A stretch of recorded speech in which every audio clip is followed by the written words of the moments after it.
kalau Snoek Hurgronje, profesornya Belanda bilang, Islam di Samudra Pasai datang dari Gujarat, dibuktikan dengan nisan, nisannya mirip dengan di Gujarat. Tapi Buya Hamka mengatakan tidak mungkin. Yang berkembang di Gujarat, madhabnya Hanafi. Di Samudra Pasai, madhabnya Syafi'i. Maka yang lebih menarik adalah, madhab Syafi'i adalah madhab resmi negara Ayyubiyah dan Mamluk. Korelasinya lebih jauh di Mesir dan Suriah. Menarik. Sambungannya pasti bukan Gujarat. Kalau soal impor batu nisan biasa saja, bukan soal jalur datangnya Islam keagamaan, tetapi ini adalah jalur perdagangan nisan. Ini bukan jalur dakwah. Jalur dakwahnya adalah Ayyubiyah dan Mamluk dengan Samudra Pasai di satu sisi. Dan itu kan jadi, kalau saya nggak salah dengar, beliau juga jadi legend di pihak musuh juga gitu. Salahuddin, maka jadi ada legenda Robin Hood. Jadi Salahuddin gitu ya kan. Iya, tapi kalau film Robin Hood itu memang dari masa legendar Robin Hood itu sezaman dengan Salahuddin Al-Ayyubi, karena memang disebutkan Robin Hood itu kan pengikutnya Raja Richard the Lionheart. Ya, benar. Richard the Lionheart ini kan lawannya Salahuddin di Perang Salib ketiga. Oh, yes, mereka kan saling menghormati ya, meskipun bermusuhan, makannya bareng gitu. Ya, bahkan ketika Richard sakit kan Salahuddin Al-Ayyubi ngirim dokter, dan bahkan di film diceritakan dokternya Salahuddin yang nyamar, jadi untuk ngobatin Richard yang sakit gitu. Ya. Itu soal juga sampai di filmnya itu semua pasukannya Robin Hood Muslim. Oh, ada temennya yang Muslim. Di film-filmnya Robin Hood itu karena itu sholat, kecuali Robin Hoodnya kan gitu. Jadi buktikan bahwa ada something dengan kisah ini yang tentunya juga ada nilai-nilai Islam. Ada kok bisa kesentuh ke sana gitu. Nah, mungkin ya itu ada sedikit korelasi, kita nggak tahu walau besok. Secara sejarah memang sezaman, karena Robin Hood itu adalah salah satu anggota pasukan dari Richard the Lionheart gitu. Saya pernah ke Nottingham, Mas Ari. Di Nottingham itu adalah all day trip to Jerusalem, itu penginapan tertua di Inggris yang masih berfungsi sampai sekarang, dan itu adalah titik keberangkatan pasukan salib ketiga. Jadi kalau suatu saat ke Nottingham jangan lupa mampir ke situ. Di Inggris gitu. Jadi pasukan salib ketiga dipimpin Raja Richard. Nah, itu titik berangkatnya di situ gitu. Oh, iya. Ini makin kebuka sih sebenarnya kisah-kisah itu dari awalnya kenapa perang salib. Udah mulai kelihatan titik terangnya. Wah, ini sebuah sejarah yang kalau kita tukil keren sih sebenarnya, sebuah kisah yang difilmin bahkan. Tapi Ustaz, ini ada sedikit keunikan nih. Kita memiliki 72 kesultanan waktu itu yang ngelawan Portugis awalnya. Sebelum kemerdekaan kita ya. Semuanya itu bentuknya kesultanan, ada sultannya gitu. Ini ada hubungan apa dengan Kesultanan Turki? Ya, kalau Kesultanan Islam di Nusantara bahkan ada yang berdiri sebelum Kesultanan Turki Utsmani, misalnya. Ada juga. Udah Kesultanan Samudra Pasai. Iya, Samudra Pasai itu sudah sebelum Turki Utsmani berdiri sudah ada. Dan Samudra Pasai ini menurut beberapa penelitian memang satu pangkalan militer awalnya untuk mengamankan jalur rempah-rempah. Karena jalur rempah-rempah Nusantara ini sangat vital untuk perang salib maupun perang melawan Mongol. Kenapa Mas Ari? Karena perdagangan rempah-rempah ini adalah sumber pendapatan dunia Islam. Oh gitu. Dengan perdagangan rempah-rempah yang hidup, maka dunia Islam itu makmur. Dengan kemakmuran dia bisa membentuk pasukan untuk berjihad fisabilillah. Nah, maka sejak dulu sebenarnya Nusantara ini tulang punggung perjuangan Islam di Timur Tengah. Jadi hasil dari perdagangan rempah-rempah dari sini disetor ke sana, dibawa ke sana oleh pedagang-pedagang Islam, dan kemudian pedagang-pedagang Islam ini mengkongsikan sebagian pendapatannya kepada penguasa-penguasa Muslim ini untuk menjadi sebuah pendapatan negara yang kemudian dengan itu dia berjihad fisabilillah. Gitu. Dan maka kalau di Samudra Pasai ini rajanya namanya Sultan Malik As-Saleh, Malikus Saleh ya, Sultan Malik Ad-Dhahir. Kata Sultan Malik ini sangat mirip gelarnya dengan gelar pada masa Salahuddin Al-Ayyubi dan keturunannya yang disebut sebagai dinasti Ayyubiyah. Kemudian penggantinya yang namanya dinasti Mamluk atau Mamalik di Mesir. Mamluk dan Ayyubiyah itu gelar sultannya Sultan Malik. Sama dengan Samudra Pasai dan itu sezaman. Pasti ada ketersambungan. Menarik, pasti ada ini ya. Dan yang lebih menarik adalah kalau Snoek Hurgrunsch, profesornya Belanda bilang Islam di Samudra Pasai datang dari Gujarat, dibuktikan dengan nisannya mirip dengan di Gujarat. Tapi Buya Hamka mengatakan tidak mungkin. Yang berkembang di Gujarat madhabnya Hanafi. Di Samudra Pasai, madhabnya Syafi'i. Maka yang lebih menarik adalah madhab Syafi'i adalah madhab resmi negara Ayyubiyah dan Mamluk. Korelasinya lebih jauh di Mesir dan Suriah. Sambungannya. Pasti bukan Gujarat. Kalau soal impor batu nisan, biasa saja. Bukan soal jalur datangnya Islam keagamaan, tetapi ini adalah jalur perdagangan nisan. Ini bukan jalur dakwah. Jalur dakwahnya adalah Ayyubiyah dan Mamluk dengan Samudra Pasai di satu sisi.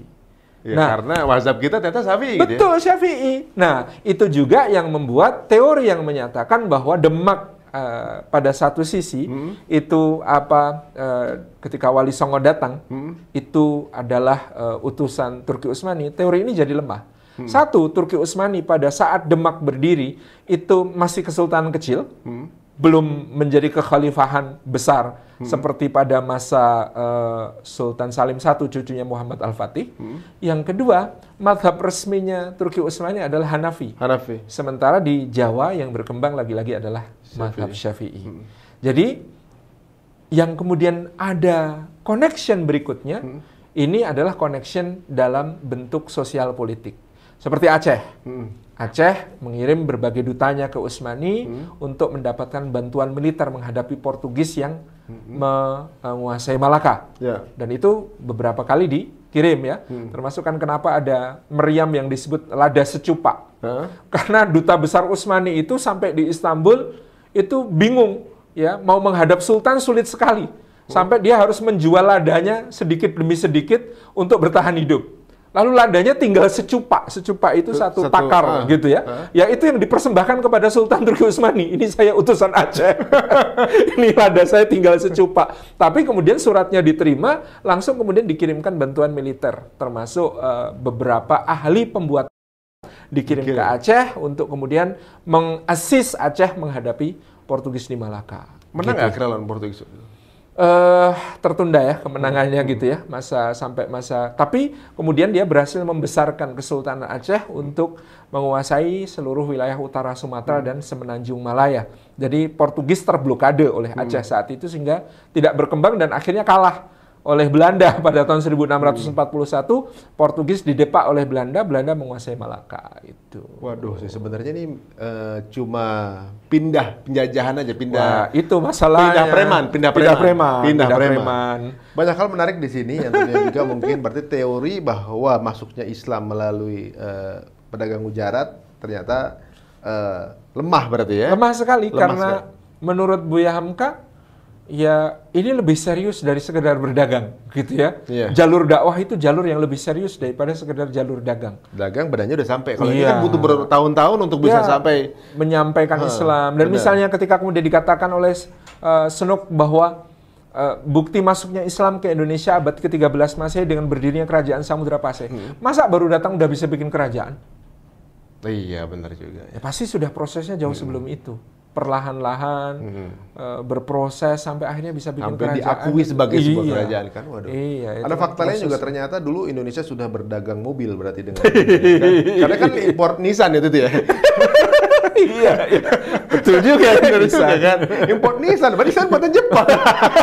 Tapi yang jual Gujarat. Aduh, misalnya dari batu lagi. Dari batu. Satu-satunya batu disponsori kendaraan cuma itu ya. Nah, ini uniknya lagi tadi ngerelate ke bisa dibilang sebuah sejarah besar juga di Indonesia dengan adanya sosok Snoek Hurgrunsch. Seorang yang bisa membuat ukhuwah ini kocar-kacir. Gitu kan. Nah, berarti pandangan saja jikapun ini kita kan nggak tahu bagaimana sejarah itu ditulis, apakah ditulis oleh yang menang, yang jajah, yang menang atau benar-benar pure memang sejarah tanpa ada polos-polosan aja gitu. Polanya yang saya baca ketika Snoek Hurgrunsch sampai diturunkan adalah berarti ukhuwah itu sangat solid karena sampai harus dipecah belah kan gitu kan. Ibaratnya saking kompaknya, nggak ada cara lain untuk bikin pecah ukhuwah dengan cara diadu domba. Betul. Bahkan ada yang bilang diadu domba-domba yang tersesat. Jadi maksudnya, iya. Maksudnya adulah sesama kerajaan Muslim itu. Nah, beliau ini sebenarnya damage-nya tuh sebesar apa sih, Saudara Ustaz? Menurut saya yang dilakukan Snook ini hanya mempertegas dan mengakademiskan apa yang sudah dipraktekkan sebenarnya oleh Jenderal de Kock, orang yang menjadi musuh besarnya di Diponegoro. Teorinya bukan Snook, itu orang yang sama yang ke Australia? Beda ya? James Cook. Oh, itu James Cook ini Jenderal de Kock, orang Belanda. Begini, teorinya Snook Hurgronje ini diteoretifikasi oleh Snook. Tapi kalau saya melihat pola ini sudah diamalkan oleh Jenderal de Kock ya 1 abad sebelumnya, hampir 1 abad sebelumnya. Kepada para bangsawan, kaum elit.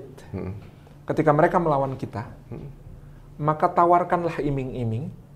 Dan kalau mereka bergabung dengan kita, berikanlah posisi-posisi penting, yang penting mereka terikat untuk selalu setia kepada kita.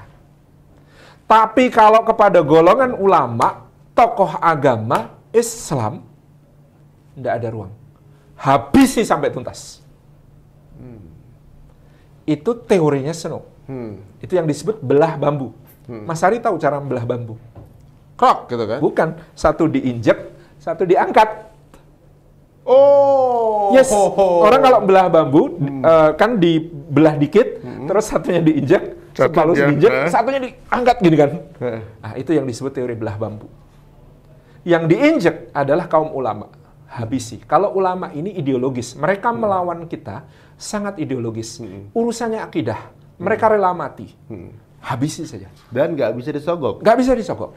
Tapi kalau kaum elit ini, kaum bangsawan ini, politisi, ini kan mereka pragmatis sebenarnya. Mereka melawan kadang-kadang karena tanahnya jadi sempit, karena kekayaannya menyusut, karena kekuasaannya jadi kecil. Ya, kalau kita iming-imingin mereka bisa gabung, muliakan. Itu sudah diamalkan Jenderal de Kock, Mas Ari, pada tahun 1825 sampai 1830 itu. Di masa ketika, bayangkan, ketika Sentot, panglimanya Pangeran Diponegoro yang berasal dari kaum bangsawan, Sentot Prawirodirjo menyerah. Dia ngajukan, saya mau menghentikan perang. Syaratnya, saya mendapat gaji 10.000 ringgit. 2, saya harus punya 10.000 pasukan dengan seragam seperti yang saya tentukan, yaitu bahkan pakai sorban. Kemudian saya juga harus mendapatkan 10.000 pucuk senjata. Saya ini semuanya ternyata dipenuhi sama Belanda. Pasukannya pasukan Indonesia atau Belanda? Pasukan dia, pasukannya Sentot. Saya harus mengepalai pasukan saya sendiri, kasih saya pangkat tinggi di militer Belanda, tapi semua anak buah saya adalah anak buah saya, seragam saya yang menentukan, dan lain sebagainya. Dipenuhi semua sama Belanda. Terus dia dikirim ke Minangkabau untuk menghadapi pasukan Padri kan, Imam Bonjol. Tapi dia tahu, wah ini kok Allahu Akbar. Akhirnya dia mencoba untuk gimana caranya supaya tidak konflik dengan saudara. Akhirnya dia dibuang ke Bengkulu. Tapi coba apa yang terjadi ketika Kiai Mojo? Kiai Mojo ulama ya, Sentot bangsawan. Kiai Mojo diiming-iming oleh Belanda, beliau nggak mau. Beliau dijebak, ditangkap di Klaten, itu bersama 700 pengikutnya. Kemudian dijanjikan, Kiai Mojo akan dibawa untuk bicara dengan Jenderal de Kock di Semarang. Akhirnya beliau cuma dikawal 80 orang. Yang bawa beliau, pasukannya yang awal 3.200 orang. Pasukan Belanda yang awal 80 orang bersama Kiai Mojo, 3.200. Saking takutnya kali? Saking takutnya. Dibawa ke Semarang, tangkep, masukkan ke kapal, di ruang bawah tanah kapal, angkut ke Batavia. Di Batavia itu di start huis, di gedung kota lama itu. Kalau di Diponegoro kan kamar penahanannya di atas, bangsawan. Kiai Mojo itu di penjara bawah tanah 4 bulan nggak lihat matahari. Allah ya Rabb. Sebelum beliau kayak penjara bawah tanah yang di Masjid Fathahillah bukan? Yes. 4 bulan nggak lihat matahari. Yang cuma saya pernah masuk situ, nggak bisa berdiri kan? Nggak bisa berdiri, cuma duduk, duduk segini nih. Jadi cuma duduk, setengahnya diisi air, isi lintah.